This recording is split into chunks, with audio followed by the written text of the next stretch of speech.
आप ईएक्सएल कंपनी में भाई इंटरव्यू के लिए जाते हो और आपसे ये बोला जाता है यू आर सिलेक्टेड, ठीक है। तो आपको हम कॉल करके बता देंगे, आपको मेल वगैरह आ जाएगी और आपको मेल नहीं आती, आपको काफी दिन हो जाते हैं, एक हफ्ता बीत जाता है, 2 हफ्ता बीत जाता है, तो आप उस क्या करें उस टाइम पे। आप आके मेरे को कमेंट करते हो कि भाई हमारा इंटरव्यू हुआ था, हमको सिलेक्ट भी कर लिया लेकिन कोई रिस्पॉन्स नहीं आया। और मैं आपको बता दूं लास्ट में आपको बस एक ही जवाब मिलता है कि अभी हायरिंग होल्ड पे है, हम आपको कॉल करके बता देंगे, आप वेट करिए। तो आप क्या करेंगे उस टाइम पे? आपके पास क्या ऑप्शन होगा? आपकी मेहनत, आप जब कंपनी में गए, इंटरव्यू दिया, इतनी सारी प्रिपरेशन करी, सब पानी में चला गया। तो आपके पास सॉल्यूशन क्या है? आपको क्या करना चाहिए, क्या नहीं करना चाहिए? इस वीडियो के अंदर तो मैं यही चीज बताने वाला हूँ, यानी कि आपका इंटरव्यू के बाद ऑफर लेटर कब तक आएगा और आपको क्या क्या करना चाहिए, क्या नहीं करना चाहिए, किस चीज से बचना चाहिए, ये सारी चीजें हम आपको इस वीडियो के अंदर तुम्हें बताने वाला हूँ। हालांकि आपको कोई हायरिंग का अपडेट वगैरह तो आपको नहीं देने वाला, लेकिन हाँ आपको ये जरूर बताऊंगा कि हायरिंग कब चल सकती है और अभी ईएक्सएल में हायरिंग क्या चल रही है, कैसे चल रही है, कौन कैंडिडेटों को लिया जा रहा है। तो भाई तुम्हारे लिए वीडियो बहुत ज्यादा हेल्पफुल रहने वाली है। तो ज्यादा बात न करते हो, फाइनली वीडियो को भाई स्टार्ट करते हैं। हेलो दोस्तों, कैसे हो? अच्छे होंगे, स्वस्थ होंगे, सब वेलकम रोम दिल तय। तो सबसे पहले तुम्हें बता देता हूँ, अगर आप इंटरव्यू के लिए जाती हो ईएक्सएल कंपनी में, ठीक है, तो ईएक्सएल कंपनी की सबसे पहले तुम्हें मैं लोकेशन बता देता हूँ। सबको पता है ऑलमोस्ट कि भाई लोकेशन जो नोएडा सेक्टर 144 में रह रही है। लेकिन अब फाइनली बात ये आती है कि जब आप इंटरव्यू के लिए जाते हो तो आप किसी भी प्रोसेस के लिए जा रहे हो XYZ, तो आपको वहां पे काफी भीड़ मिलती है। भीड़ मिलने के बाद आपका जब इंटरव्यू होता है, जैसे तैसे इंटरव्यू होता हो, ठीक है, आपको ये भी बोला जाता है कि भाई आप सिलेक्ट हो।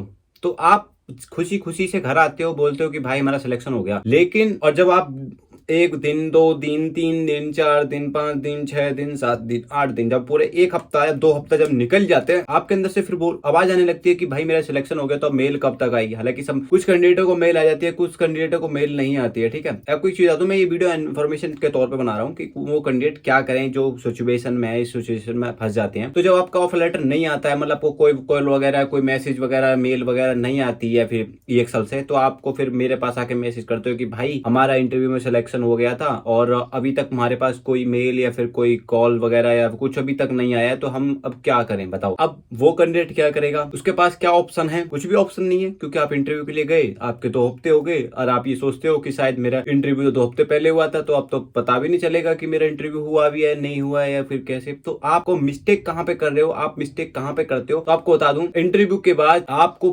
मैक्सिमम भाई 2 दिन या 3 दिन के अंदर कॉल्स वगैरह आपको आ जानी चाहिए, ठीक है। जो आपका एचआर या फिर कोई जो भी ले रहे हैं आपका इंटरव्यू, उसकी रिस्पॉन्सिबिलिटी बनती है कि आपको मतलब 1 या 3 या 4 या 5 दिन, अगर कभी कभी मतलब वीकेंड भी पड़ जाता है, तो आपको मतलब 4 से 5 दिन लग भी सकते हैं या फिर मैक्सिमम 1 हफ्ता लग सकता है। चलो 1 हफ्ता खींच लिया, ठीक है। उसके बाद अगर आपके पास फिर भी कॉल वगैरह नहीं आती है, तो आप उस टाइम क्या करेंगे? तो आपको एक सिंपल सी बता दूं, सबसे पहले आपको आती है कि जब आप ऑफर लेटर वगैरह, आपके कुछ भी मेल वगैरह, वो कुछ भी कंफर्मेशन नहीं आती है, तो आप मेल कर सकते हो। तो आपको करना क्या है कि जब भी आप एक्सेल कंपनी में इंटरव्यू के लिए जाते हो, तो सबसे पहले जो आपका एचआर है, वो एचआर की आप मेल आईडी आप घर के लिए लेके आ सकते हो, अगर आप सिलेक्ट हो तो। क्यों? जब आप मांग सकते हो कि मैम अपने मुझे मेल आईडी प्रोवाइड कर दो, तो जब आप मेल आईडी लेके आ सकते हो, कोई दिक्कत नहीं है, क्योंकि वो काम आपको आएगी, आपका 1 दिन ऑफिस का जाना आना बचा देगी वो मेल आईडी, ठीक है। क्यों? क्योंकि आपको जब कंफर्मेशन ना आए, तो आप उस टाइम पे मेल करना है। तो मेल किस तरीके से करना है, मैं लोगों को फॉर्मेट बताता हूँ, सबकी हेल्प करता हूँ किस तरीके से। लेकिन आप मेरे पास आते कब हो? जब कतई उम्मीद ना के बराबर बचती है। ना के बराबर का जब पूरे 2 हफ्ता निकल जाते हैं, किसी किसी का तो 1 मंथ, 1.5 मंथ निकल जाता है, फिर आके मेरे को बोलता है कि भाई हमारे पास सिलेक्शन हो गया था। किसी किसी का तो चलो डॉक्यूमेंट भी हो जाता है, मतलब कंफर्मेशन मेल आती है यू आर सिलेक्टेड, बट उनका डॉक्यूमेंटेशन हो जाता है। डॉक्यूमेंटेशन के बाद ऑफर लेटर नहीं आता। बताओ, डॉक्यूमेंटेशन मतलब सारा कंप्लीट कर लिया, ऑफिस में जाने के बाद डॉक्यूमेंट कंप्लीट कर लिया, लेकिन उसके पास मेल नहीं आती। ऐसे भी कैंडिडेट हैं। तो वो कैंडिडेट क्या करें? तो उनको सिंपल से बताता हूँ, जब आपका सारा डॉक्यूमेंट्स वगैरह सारी चीजें कंप्लीट हो चुकी है, आपके पास एचआर की मेल वगैरह भी है, तो भाई एक मेल कर दिया करो ना 48 आवर्स के बाद। देखो, डॉक्यूमेंटेशन के बाद टीवाई की टीम होती है, उसके बाद आपका जो डॉक्यूमेंटेशन मतलब ऑफर लेटर का जो टाइमिंग है ना, वो 48 आवर्स का रहता है। 48 आवर्स के अंदर आपका मतलब ऑफर लेटर आ जाता है, अगर वीकेंड डे ना होता है तो, ठीक है। पूरे 3 हफ्ता निकल जाते हैं, मतलब पूरा 1 मंथ निकल जाता है। वो भी कैंडिडेट भी ऐसे फिर बाद में आकर बोलते हैं कि भाई हमारा डॉक्यूमेंटेशन कंप्लीट हो गया था और फिर हमारा अभी तक ऑफर लेटर नहीं आया। फिर उसको भाई ऑफिस विजिट करवाते हैं, तो फिर वो एचआर बोलते हैं कि तुम्हारी हायरिंग अभी होल्ड पे है, आप वेट करो। तो भाई ये कोई लॉजिकल तो मेरे को लगता नहीं है। अगर बेंच नहीं बनाए तो वो आप बात अलग है, बेंच नहीं बनाए तो आप जो जिस डेट को बेंच बनने वाला है उस डेट का ऑफर लेटर इशू कर दो, क्योंकि ऑफर लेटर में तो जिस टाइम की आपकी ज्वाइनिंग डेट होगी उस टाइम से आपकी सैलरी बननी स्टार्ट हो जाती है, चाहे बेंच बनो या मत बनो या कुछ भी हो, तो उससे मतलब नहीं रहता। लेकिन उनको होल्ड पे कर देता है, फिर होल्ड पे अगर ये नोटिस करते हैं अगर कैंडिडेट को याद है उनको कब होल्ड करना है कब नहीं है, या फिर कोई अगर एम्प्लॉय मतलब जो कैंडिडेट जो ज्वाइन करना चाहता है वो मतलब उसको रिस्पॉन्स ले रहा है वो, तो तभी आपको उसका अनहोल्ड भी करते हैं कभी कभी, जब लगता है कि वो कोई बंदा पता ही नहीं है उसको इंटरेस्टेड है नहीं है, तो उसका वो हटा के किसी और का फिट कर देते हैं, तो ऐसा भी होता है। तो इसीलिए भाई आपको मैं सिंपल सा एक गाइड करना चाहता हूँ, ज्यादा वीडियो लंबी ना करते हुए, कि जो भी कैंडिडेट किसी भी कंपनी में जा रहे हैं, चाहे एक्सेल की बात नहीं कर रहा हूँ, चाहे एक्सेल में हो या किसी भी कंपनी में हो, पुरवाना हो, जेनपेट हो, कोग्जिनेंट हो, किसी भी में भी हो, तो सबसे पहले बात आती है कि जब आप इंटरव्यू के लिए जाएं,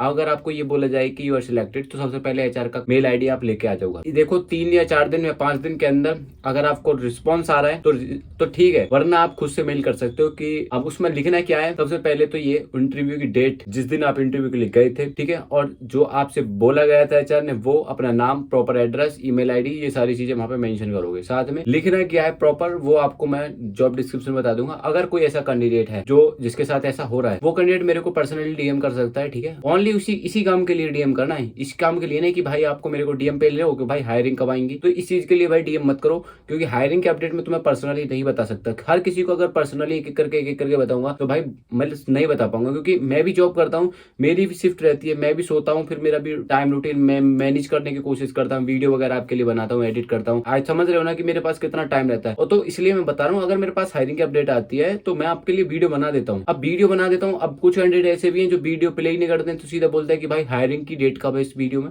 अब यार क्या बोलूं, वीडियो की हायरिंग की डेट वीडियो में बता रखी है, फिर भी हायरिंग की डेट, तो ये अननेसेसरी के मैसेज के भाई मैं रिप्लाई करने की कोशिश करता हूँ, लेकिन फिर भी आपको मैं क्लियर चीजें कर देता हूं। अगर आप इंटरव्यू के लिए जा रहे हो तो सबसे पहले आती है कि आपका बेसिक क्लियर होना चाहिए इंग्लिश में। कुछ कैंडिडेट बोलते हैं कि भाई क्या हम हिंदी में एक्सप्लेन कर सकते हैं, भाई क्या हिंदी में एक्सप्लेन करोगे, एमएनसी कंपनी है, हिंदी तो उसको मतलब ही नहीं है, चाहे आप ज्वाइन करने के बाद हिंदी बोलो कोई दिक्कत नहीं है, लेकिन आपको इंग्लिश चाहिए होगी, ठीक है। खैर ये तो अलग टॉपिक हुआ। और आपको इसी बता दूं, जो कैंडिडेट होल्ड पे हो जाते हैं, ठीक है, जिनका सारा प्रोसेस कंप्लीट हो जाता है, उनको भाई रिस्पॉन्स लेना जरूरी है, वो रिस्पॉन्स लेते रहे, अपने एचआर से कॉन्टेक्ट में बने रहे, एक हफ्ते में या फिर 4 दिन बाद आप मैसेज कर करके उनसे कंफर्मेशन लेते रहे, तो आपको हो जाएगा, ठीक है। अगर आपके पास कोई इन्फॉर्मेशन नहीं आती, आप सिलेक्ट हो, तो आप उनको मेल कर सकते हो, ठीक है, या फिर मेल नहीं, अगर मेल का भी रिस्पॉन्स नहीं आता है तो आप डायरेक्टली ऑफिस विजिट कर सकते हो। आप बोल सकते हो एचआर से कि मेरा इंटरव्यू हुआ था, मेरा सिलेक्शन हुआ था, लेकिन अभी तक कोई चांस नहीं है, अभी तक मेरे पास कोई अपडेट नहीं आया, तो आपसे लास्ट में एक ऑप्शन उनसे बोला जा सकता है कि अभी हायरिंग होल्ड पे है, अभी बेंच नहीं बना है, ये चीजें आपको सुनने के लिए मिल जाएंगी वहां पे। तो जो भी कैंडिडेट है आपको बता दूं, एक्सेल में हायरिंग अब कब चलने वाली है, तो अभी भाई इंटरनली हायरिंग चल रही है एक्सेल में, ठीक है। इंटरनली मतलब एक प्रोसेस से दूसरे प्रोसेस में बंदों को इधर उधर शिफ्ट करा जा रहा है, क्योंकि एक प्रोसेस में काम हल्का हो जाता है तो दूसरे प्रोसेस में उठाकर डाल दो, क्योंकि भाई काम ही तो कराना है बंदों से, हायर थोड़ी करना है। और ऊपर से फिर जो भी कैंडिडेट अब नए नए हायर कर रहे हैं, तो कुछ भाई कंसल्टेंसी वाले बंदे बैठे हैं। अब बात ये भी आती है कि मैं किसी कंसल्टेंसी वाले को नंबर दूं और वो किसी उसके साथ फ्रॉड कर दे, तो वो बंदा आके मेरे को पे लेगा, वो बंदा आके मेरे से पूछता है कि भाई आपने नंबर दिया था, आपका जान पहचान है, तो उसने मेरे से ये कर दिया, उसने मेरे से वो कर। भाई मैं इतनी सिरदर्दी क्यों लूं, मैं ना ही मैं किसी को बताता है कि ये जुगाड़ है या कुछ है, मैं नहीं बताता हूँ किसी को भी, क्योंकि भाई अगर आपके अंदर टैलेंटेड है आप खुद जाओ। और एक्सपेक्टेड डेट मैं आपको बता दूं हायरिंग की, मतलब कब कब चलती है, चलो एक्सपेक्टेड डेट छोड़ो, मैं आपको एक दिन बता देता हूँ किस किस दिन फ्रेशर की हायरिंग चलती है, ठीक है। तो मैं कंफर्म नहीं बता रहा हूँ आपको, पहले क्लियर चीज बता दूं, मैं आप कतई श्योर होकर नहीं बता रहा हूँ कि ये चीजें ये होंगी नहीं होंगी। देखो बुधवार को फ्रेशर की हायरिंग चलती है ईएक्सएल में, ठीक है, और एक बृहस्पतिवार को भी चलती है और एक फ्राइडे को भी चलती है हायरिंग। ये फ्रेशर के दिन है जो चलती है हायरिंग। मैं ये नहीं बता रहा हूँ कि चलेंगी ही चलेंगी, ये चलती है, एक तो वेडनेसडे को, थर्सडे को और एक फ्राइडे को। थर्सडे को तो एक बार को नहीं मान सकता, लेकिन फ्राइडे और वेडनेसडे को तो ये हायरिंग चलती है। तो जो भी कैंडिडेट है, अगर आप वीकेंड में रैंडमली प्लान बना रहे हो हायरिंग का, तो आप वेडनेसडे को जा सकते हो। और जाने के बाद अगर आपसे ये बोला जाता है कि अभी हायरिंग नहीं है, तो आप एचआर से पूछ सकते हो उस टाइम पे कि भाई हायरिंग कब है, आप हमको बता दो, हम उस दिन आ जाएंगे, ठीक है। तो आप ऐसे भी पूछ सकते हो। अगर कोई कैंडिडेट एक्सेल में ज्वाइन है या फिर अलग अलग बेंच है, तो अलग अलग बेंच की हायरिंग अलग अलग चलती है, ठीक है, अलग अलग प्रोसेस की चलती है। ईएक्सएल में कोई कैंडिडेट ज्वाइन है और वो उसको हायरिंग की अपडेट पता है तो आप मेरे को अपडेट शेयर कर सकते हो, मैं लोगों को शेयर कर सकता हूँ। और आप चाहते हो तो आपको मैं रिज्यूम वगैरह पे अपना रेफरेंस वगैरह, मतलब तुम्हारा रेफरेंस वगैरह लगवा सकता हूँ, ठीक है, तो आपका भी बेनिफिट हो जाएगा। मुझे देखो रेफरेंस वगैरह से कोई वो नहीं है, कोई भी रेफरेंस दे दो, बस सिलेक्शन होना चाहिए, मेरा मोटिव ये रहता है, चाहे आप कोई भी कैंडिडेट हो, ठीक है, लेकिन अपडेट जेन्युइन होनी चाहिए, ये चीज मतलब अपडेट भाई मतलब जेन्युइन होना चाहिए, तो ऐसा कोशिश करना। तो आई होप आपको ये यहाँ पे अपॉर्चुनिटी मैंने बताई है, सोल्यूशन बताया है कि किस तरीके से क्या करना है। अगर आपकी कुछ क्वेरी है या कमेंट है या फिर किस तरीके से तैयारी करके जाना है तो आप मेरे को कमेंट कर सकते हो, मैं सभी कमेंटों का रिप्लाई करने की कोशिश करता हूँ, ठीक है। तो यहाँ पे आपको बता दूं, ये ईएक्सएल कंपनी में भाई मतलब वर्क फ्रॉम होम वगैरह, हाइब्रिड मोड वगैरह आपको मिलता है। Shift timing most of the इसमें 6 से 4 चल रही है, अलग अलग शिफ्ट प्रोसेस के अलग अलग शिफ्ट चल रही है। इसमें भाई बोथ साइड कैब मिलती है, इंसेंटिव वगैरह सारी चीजें हैं। आपको कैंटीन के अंदर ही खाना पीना मिल जाएगा, खाना पीने का भाई चार्ज वगैरह लेती है ये 40 रुपए या 50 रुपए प्लेट शायद, अब वो आपकी मर्जी है, आप घर से भी लेके आ सकते हो, कोई जबरदस्ती नहीं है कि आप कंपनी से ही खाओ, वो आपके ऊपर है। आप कैंटीन वगैरह में बैठे हो तो कॉफी वगैरह तो फ्री है, मिल्क वगैरह भी फ्री है, आप वहां से ले सकते हो। तो जो भी कैंडिडेट है तो कंपनी अच्छी है, एनवायरमेंट भी अच्छा है, मेरे आई थिंक मेरे अकॉर्डिंग तो एनवायरमेंट का मतलब है कि कंपनी में काम करना, प्रोसेस वगैरह भी, वो भी एनवायरमेंट अच्छा है, तो आप फ्रेंडली रह सकते हो और आपको बातचीत करने में कुछ अच्छा नॉलेज ही गेन मिलेगा, अच्छे प्रोजेक्ट वगैरह है इसमें कंपनी में, तो आप ज्वाइन कर सकते हो। तो आई होप आपको ये कंपनी अच्छी लगेगी। तो आप बता दो, यहाँ पे मैं सभी प्रकार के एमएनसी कंपनी के हायरिंग के अपडेट देता रहता हूँ, तो जो भी कैंडिडेट हायरिंग के अपडेट लेना चाहते हो मेरे चैनल से जुड़ जाओ, सब्सक्राइब कर लो मेरे चैनल को, यहाँ पे आपको हायरिंग के अपडेट में देता रहता हूँ। तो आई होप कोई वीडियो पसंद आई हो तो अच्छी लगी तो प्लीज सब्सक्राइब करो। तो मिलता है किसी नेक्स्ट ब्लॉग में नए हायरिंग के साथ, तब तक के लिए भाई जय हिंद।